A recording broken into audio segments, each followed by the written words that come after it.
तत्पश्चात भगवान की कथा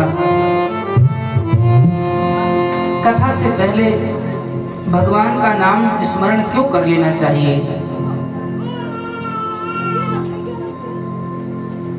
इसलिए क्योंकि हम बैठते हैं भगवान की कथा को सुनने के लिए, लेकिन हमारा जो ये मन है ये बड़ा चंचल है। ये भगवान की कथा में ऐसे सहजतया लगता नहीं।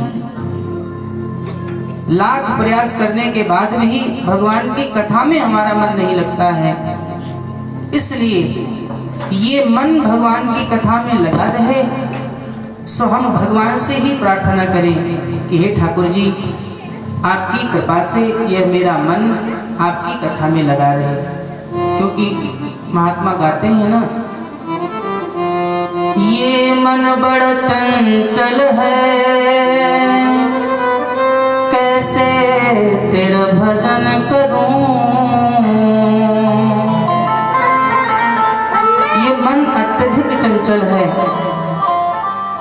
इसकी चंचलता भगवत कृपा से ही नष्ट हो सकती है। तो आइए उन ठाकुर का हम सब मिलकर के वंदन करें। मेरे बांके बिहारी गिरधारी हो प्यार तुम्हारे चरणों में।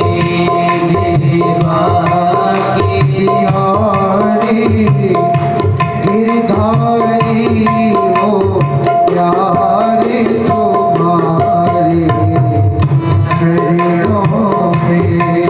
मेरे बांके बिहारी गिरधारी हो प्यार तुम्हारी चरणों में।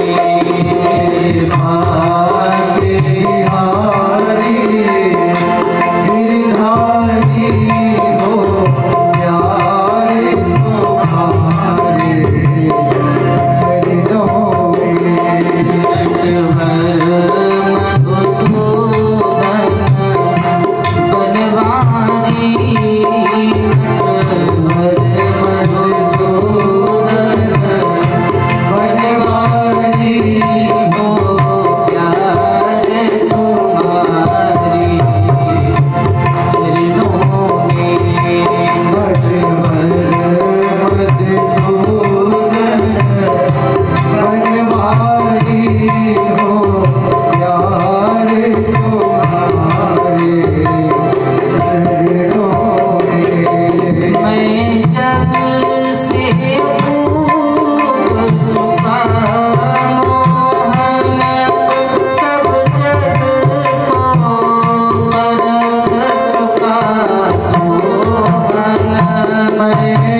मंगलमयी वेला हम और आप उपस्थित हैं भगवान की कथा को सुनने हेतु। कल हम सब ने श्रीमद् भागवत के महात्म्य के बारे में सुना था।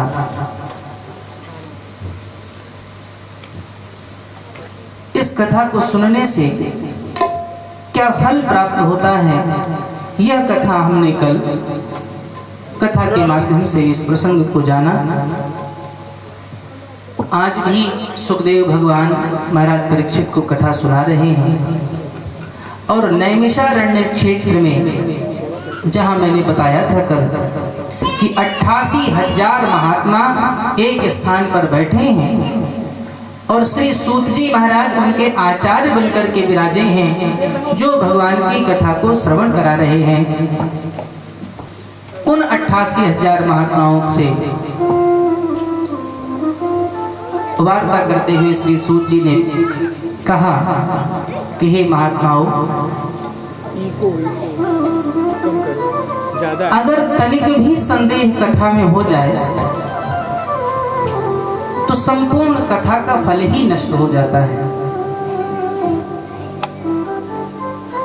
कल मैंने कहा कि गोकर्ण जी ने देवदूतों से पूछा कि जब कथा हुई तो उस कथा में धुंधकारी के साथ साथ मेरे गांव वाले बहुत सारे लोग कथा सुन रहे थे, मेरा पूरा गांव कथा सुन रहा था।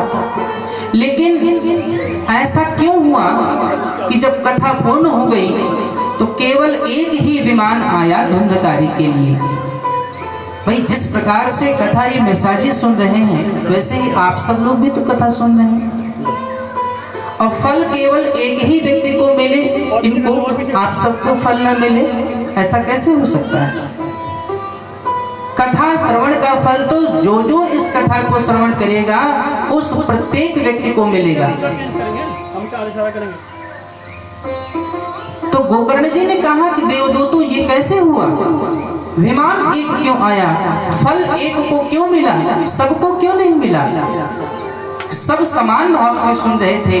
तो देवदूतों ने कहा कि हे महाराज गोकर्ण जी, सुनने में भेद था। जिस प्रकार से चिंतन करते हुए धुंधकारी ने कथा सुनी, उस प्रकार का चिंतन गांव वालों का नहीं था।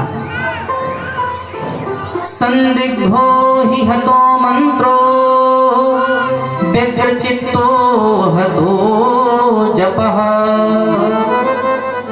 अगर किसी मंत्र में शंका हो जाए तो उस मंत्र को आप 1,00,000 बार जप लीजिए, लेकिन उस मंत्र का फल नष्ट हो जाता है। इसीलिए कहते हैं मंत्र में शंका नहीं होनी चाहिए। व्यग्र चित्तो हतो जपः। अगर चित्त चंचल है तो जप कितना भी आप करते रहिए, उस जप का कोई फल नहीं प्राप्त होता है। अवैष्णवो हतो देशो। जिस देश में, जिस नगर में कोई भगवान का भक्त वैष्णव नहीं रहता है, वह देश, वह गांव शीघ्र ही नष्ट हो जाता है। हतम श्राद्धम पात्रकम। और अयोग्य व्यक्ति को, अयोग्य व्यक्ति की उपस्थिति में किया हुआ श्राद्ध भी नष्ट हो जाता है। इसलिए कहते हैं कि योग्य व्यक्ति का होना परम आवश्यक है। देवदूतों ने कहा तो गोकर्ण जी ने ठीक 1 महीने बाद पुनः फिर से कथा का आयोजन किया। सारे गांव वालों ने सुना और सब मुक्त हुए।